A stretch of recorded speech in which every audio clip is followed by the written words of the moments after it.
बारिश। शहर की कच्ची बस्ती में एक गरीब मजदूर कालू रहा करता था।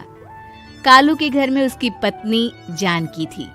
जानकी लोगों के घरों में झाड़ू पोछा करके कुछ पैसे कमा लेती थी और वहीं कालू किसी तरह मेहनत मजदूरी करके 2 वक्त की रोटी का जुगाड़ कर लेता था।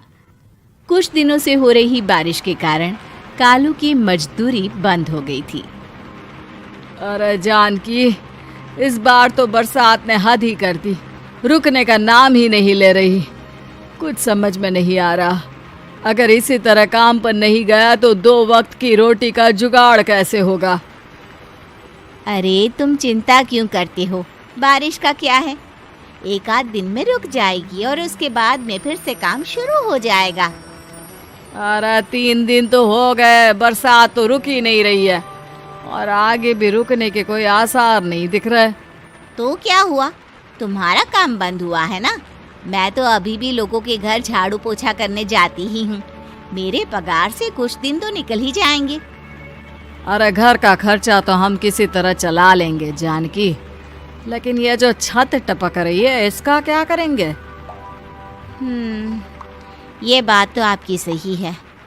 हमारी झोपड़ी अब काफी पुरानी हो चुकी है और इसके छप्पर में भी कई सारे छेद हो गए हैं। रात भर पानी टपकता रहता है। अरे मैं भी इसी बात से बहुत परेशान रहता हूँ। कहीं किसी दिन ज्यादा बारिश आ गई तो हमारी झोपड़ी टूटकर बिखर ना जाए। राम राम राम, ऐसी अशुभ बातें क्यों करते हो? अरे ऐसा कुछ नहीं होने वाला। ये झोपड़ी ही तो हमारा सब कुछ है। अगर यही नहीं रही तो हम जाएंगे कहाँ? ठीक है जानकी, जब तुम्हारी पगार मिल जाएगी तो कुछ पैसे बचाकर झोपड़ी के छप्पर की मरम्मत करवा लेंगे। शायद हमारी परेशानी कुछ कम हो जाए। ठीक है जी, अब ना ज्यादा परेशान मत हो। ये लो खाना खा लो और सो जाओ, सुबह मुझे भी जल्दी काम पर जाना है। जानकी और कालू अपनी झोपड़ी में सो गए। रात को अचानक से बहुत तेज बारिश शुरू हो गई। धीरे धीरे बारिश का पानी कालू की बस्ती में भरने लगा।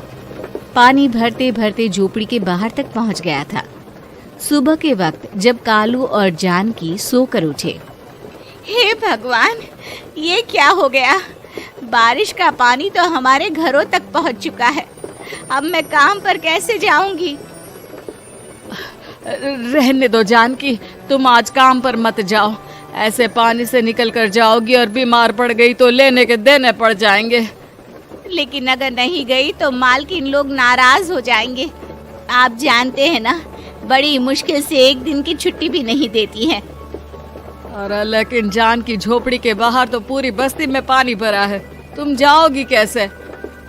जानकी जैसे तैसे करके काम पर चली जाती है, लेकिन अगले दिन फिर से बहुत ज्यादा बारिश होती है और बस्ती में ज्यादा पानी भर जाता है। आज तो मैं तुम्हें किसी भी तरह काम पर नहीं जाने दूंगा।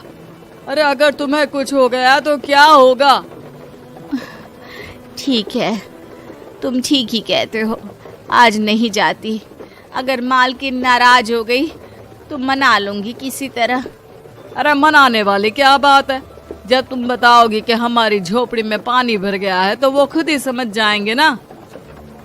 अगले 2 दिन तक तेज बारिश होने की वजह से जानकी, कालू और आसपास की बस्ती में रहने वाले सभी लोगों के घरों में पानी भर जाता है, जिसकी वजह से जानकी काम पर नहीं जा पाती।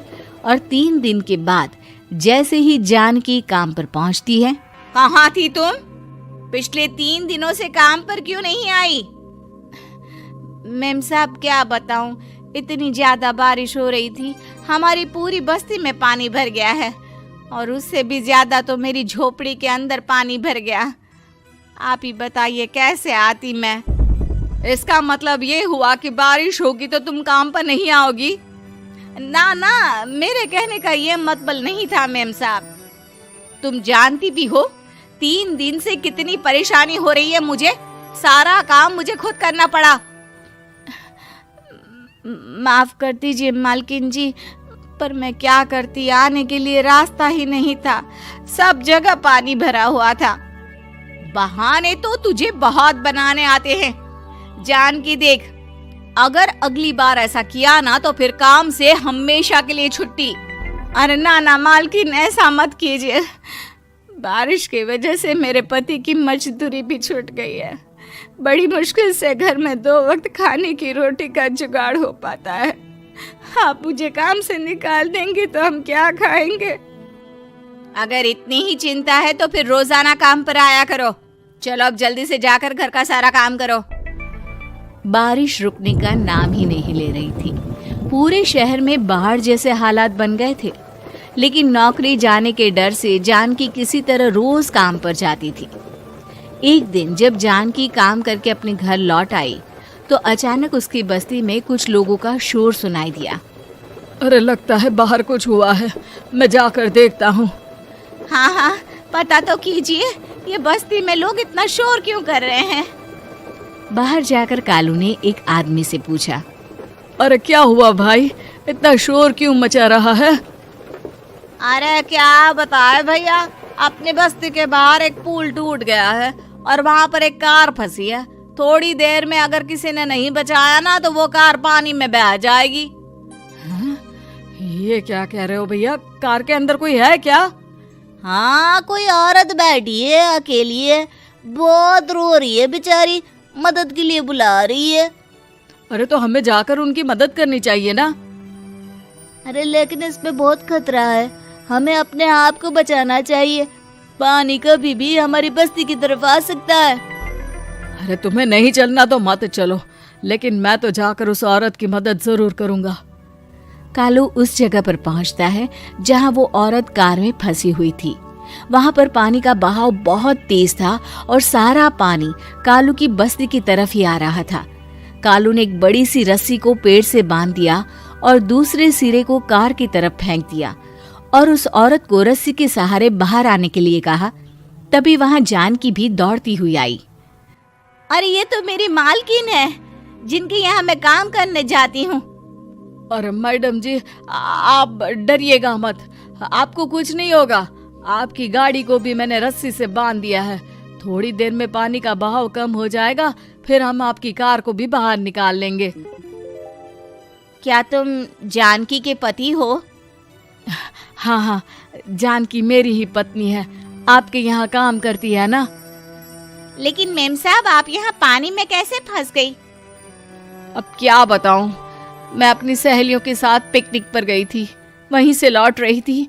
अचानक पानी का बहाव तेज हो गया और मेरी गाड़ी फंस गई। अरे कोई बात नहीं मालकिन, अब ना आप बिल्कुल सुरक्षित हैं।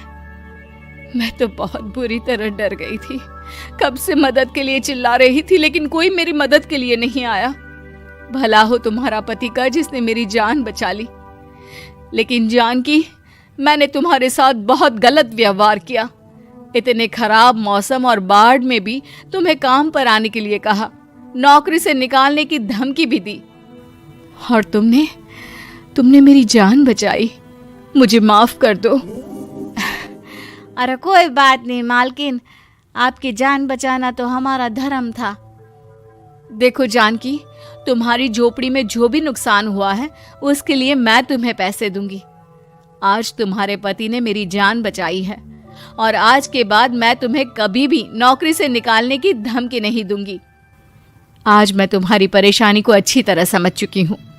हम जैसे पैसे वाले लोगों के लिए अपने घर में बैठकर बारिश का मजा लेना बहुत आसान है, लेकिन तुम गरीब लोगों के लिए बाढ़ और बारिश काफी परेशानी खड़ी कर देते हैं।